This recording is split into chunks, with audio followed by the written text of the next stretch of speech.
This is the Investor Connect podcast program. I'm Hall T. Martin. I'm the host of this show in which we interview angel investors, venture capital, family offices, private equity, and many other investors for early stage and growth companies. I hope you enjoy this episode.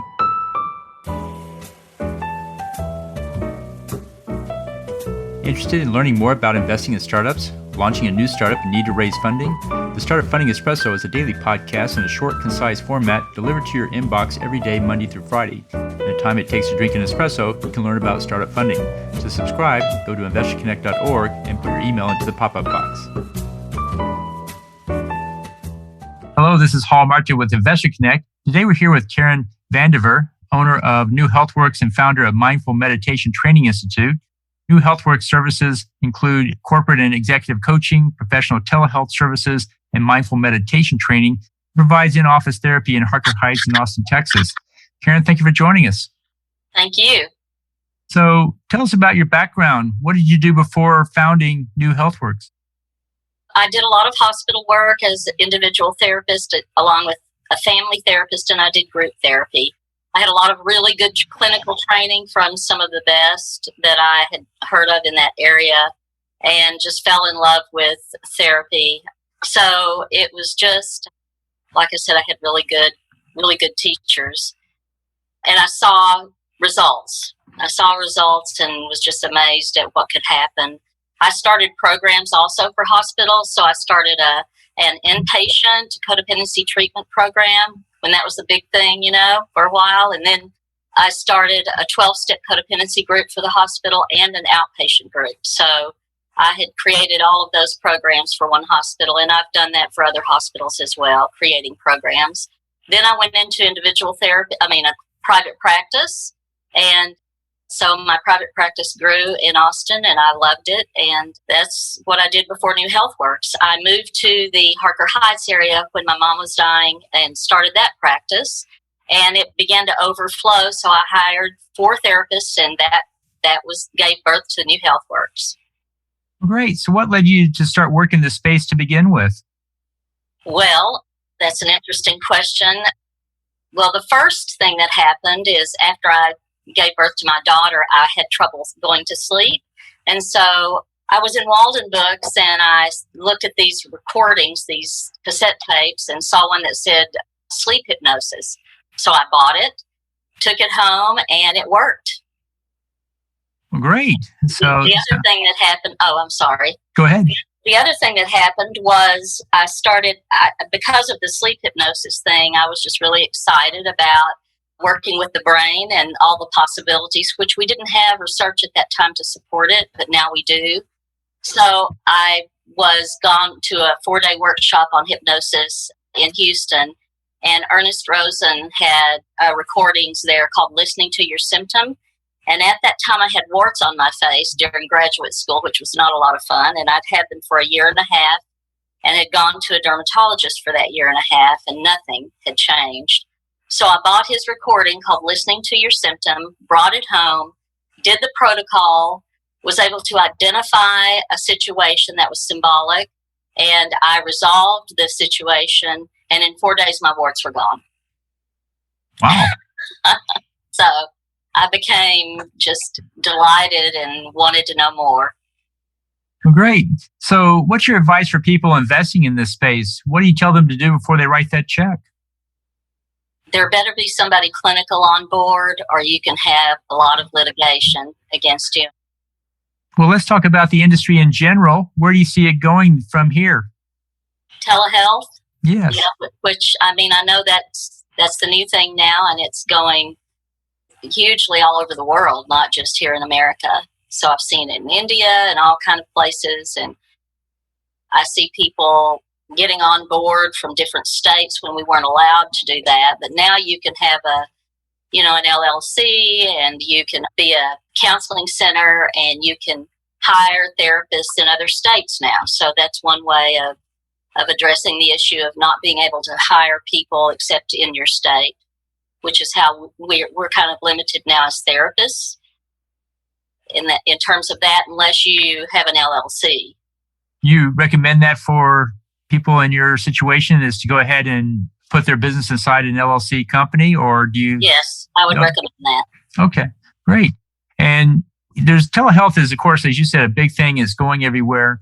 Do you see it gaining more traction in some applications over others? And do you see it not gaining traction in certain spaces?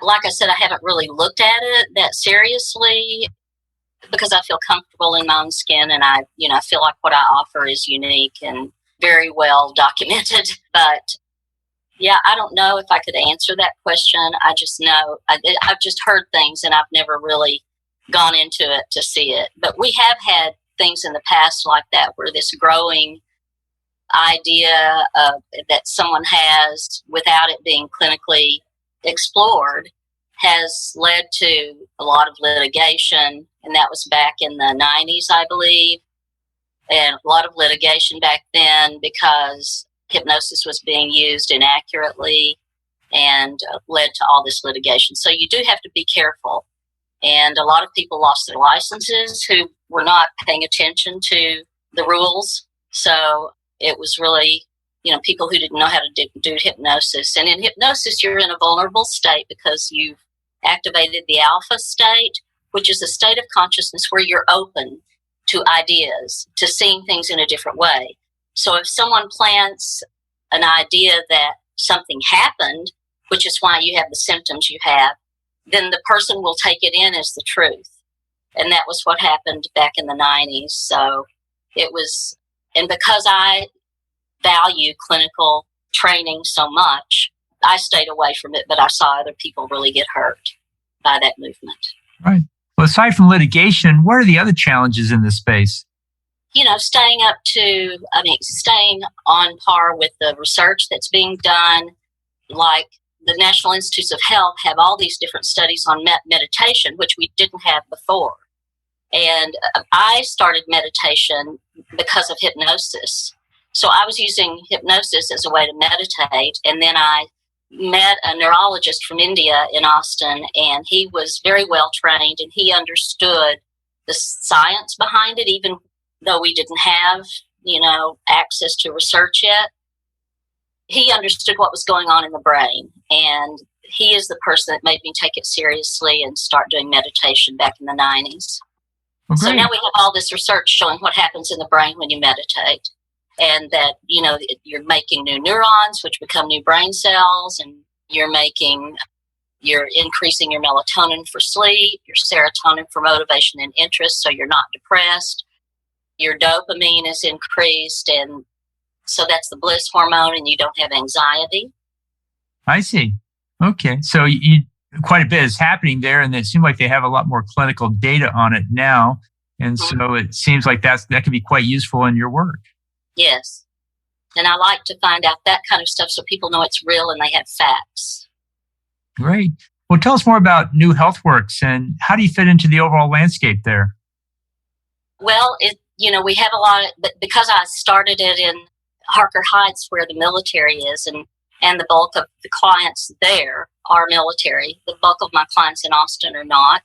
But, there's a lot of PTSD and trauma. And so we deal with a lot of really serious things. And, sometimes there's hospitalization involved based on the level of severity. See a lot of families because of deployments and that sort of thing. And so, it's if you're coming into my practice, I would want to train them so that I know they have the clinical skills to deal with severe cases. And so aside from the severe cases, what else do you tend to see in your practice? Well, it's some really exciting things happen. Like I've seen people that you wouldn't think would heal at all. Now, this was a case in Austin that a psychiatrist sent to me, but the person had been in and out of hospitals multiple times a year for 5 years. And in working with me, in the very first session, we were able to uncover the trauma that had been buried long ago. And in 6 months, she was off all her medication. She never went back to the hospital, and she got a degree and has a professional career. Well, that's great. Sound like a big win there as well. So where do you plan to take your practice going forward? Where do you think the technology or the research is going to move at this point? I really don't know. I think more clinical trials are being done to see what other parts of the brain are involved and what other kind of body chemistry is involved. So these are about 5 studies that I was sharing with you that started in about 2005, because I think the universities just got all of this brain scan stuff that would allow them to do the research. So I think that's going to expand and go into other areas. So universities are going to be doing more of that than just the hospitals. And what did you see during the COVID pandemic? How did that impact your work? Well, it didn't really, but I thought it would, and I was scared. But I was grateful because it didn't really impact my work. Okay. But COVID, it didn't really have a psychological impact on any of your patients. It was just a flu-like symptom, and it had a physiological impact, but not a psychological one. Is that right? Well, some people it had a psychological impact, and others it didn't. I mean, I can't say that it categorically was one, it went one way. It seemed like people being sequestered at home for a long period of time weighed on some people. Did you see any impact of that in your area? I did see that, because when it finally lifted and people had their vaccinations, people cried because they were free again and we were back to normal. And so there was this relief, and they had anxiety they didn't know that they had. So I saw more of that than, people struggling during the pandemic. Do you think people came out stronger for that experience? We can survive this. We know how to do this now. I think some cultures have gone through these kind of pandemics before, mostly in Asia, but we have not gone through one in a long, long time. And so I think most people weren't quite prepared for it. But I think, next time we go around, I think we'll be a lot better prepared for it. What's your take on that? No, I agree with you. I think, if it happened again, those of us who've been through it, we'll know that we can make it. We'll know that adjustments need to be made, and there may be lessons we learn, like the ice age in Texas, that week of ice and lives that were lost. So it was really tragic. Yeah, we did have a tough week there in February when everything froze over for a full week. Single digit temperatures froze our power grid, and natural gas, everything was frozen. And so it was quite the scene there to see the state in such a place, because we've never been there before. Hopefully we won't be there again. But did you have any fallout from that week of experience in your area? Yes, I did, from clients. It was really scary for them, and some of them, they were without heat for days. And so, yeah, and other people died. I do know about people that died during that time. From lack of power and lack of heat? Yeah, they froze to death. Oh, wow. So I guess, what else should we cover that we haven't at this point? I just hope that people take it seriously. Some people think you're just sitting there talking and you're just having a conversation, which is not true. You're sitting there talking, and yes, you're connecting with a person, but you're also paying attention to symptoms, and you're also paying attention to what direction to go with it and how severe it is. And if you don't know how to deal with the severity, and I've run into this with clinicians who didn't have any clinical training, would call, if my friends would call me if they didn't have clinical training and ask, this is the diagnosis I'm looking at, what do you think? And sometimes it was right, but sometimes it was too severe, or sometimes it was too mild, so they would call to make sure, they were getting the diagnosis right and whether they had the skills to treat that person. Great. Well, how best for listeners to get back in touch with you? Oh, well, they can call. I have a 1-800 number on my website, so they can call that number. Yeah. And your website is KarenVandiver.com? That's true. That's cool. Correct. Well, great. Well, I'll put that in the show notes, and want to thank you for joining us today, and hope to have you back for a follow-up soon. Okay. Thank you so much. Appreciate being on the show. Investor Connect helps investors interested in startup funding. In this podcast series, experienced investors share their experience and advice. You can learn more at investorconnect.org. Paul T. Martin is the director of Investor Connect, which is a 501c3 nonprofit dedicated to the education of investors for early-stage funding. All opinions expressed by Hall and podcast guests are solely their own opinions and do not reflect the opinion of Investor Connect. This podcast is for informational purposes only and should not be relied upon as a basis for investment decisions.